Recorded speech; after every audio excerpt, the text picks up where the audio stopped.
A morte de João Batista. Por aquele tempo, ouviu o tetrarca Herodes a fama de Jesus e disse aos que o serviam: Este é João Batista. Ele ressuscitou dos mortos, e por isso nele operam forças miraculosas. Porque Herodes, havendo prendido e atado a João, o metera no cárcere, por causa de Heródias, mulher de Filipe, seu irmão. Pois João lhe dizia: Não te é lícito possuí-la.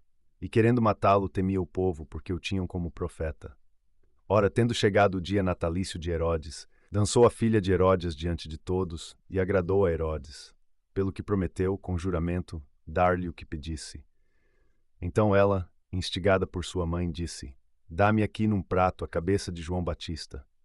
Entristeceu-se o rei, mas por causa do juramento e dos que estavam com ele à mesa, determinou que lhe a dessem, e deu ordens e decapitou a João no cárcere. Foi trazida a cabeça num prato e dada à jovem, que a levou à sua mãe.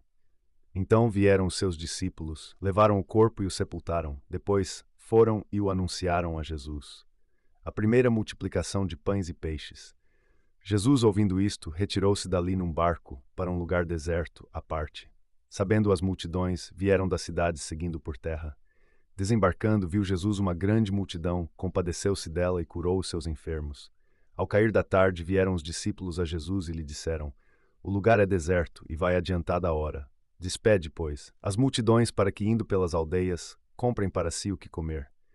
Jesus, porém, lhes disse: Não precisam retirar-se, dai-lhes vós mesmos de comer. Mas eles responderam: Não temos aqui senão 5 pães e 2 peixes. Então ele disse: Trazei-mos. E tendo mandado que a multidão se assentasse sobre a relva, tomando os 5 pães e os 2 peixes, erguendo os olhos ao céu, os abençoou. Depois, tendo partido os pães, deu-os aos discípulos, e estes às multidões. Todos comeram e se fartaram, e dos pedaços que sobejaram recolheram ainda 12 cestos cheios. E os que comeram foram cerca de 5.000 homens, além de mulheres e crianças. Jesus anda por sobre o mar. Logo a seguir, compeliu Jesus os discípulos a embarcar e passar adiante dele para o outro lado, enquanto ele despedia as multidões. E despedidas as multidões, subiu ao monte a fim de orar sozinho. Em caindo a tarde, lá estava ele só. Entretanto, o barco já estava longe, a muitos estádios da terra, açoitado pelas ondas, porque o vento era contrário. Na 4ª vigília da noite, foi Jesus ter com eles andando por sobre o mar. E os discípulos, ao verem-no andando sobre as águas, ficaram aterrados e exclamaram: É um fantasma! E tomados de medo, gritaram. Mas Jesus imediatamente lhes disse: Tende bom ânimo, sou eu. Não temais. Respondendo-lhe Pedro, disse: Se és tu, Senhor, manda-me ir ter contigo por sobre as águas. E ele disse: Vem. E Pedro, descendo do barco, andou por sobre as águas e foi ter com Jesus. Reparando, porém, na força do vento, teve medo, e começando a submergir, gritou: Salva-me, Senhor! E prontamente Jesus, estendendo a mão, tomou-o e lhe disse: Homem de pequena fé, por que duvidaste? Subindo ambos para o barco, cessou o vento.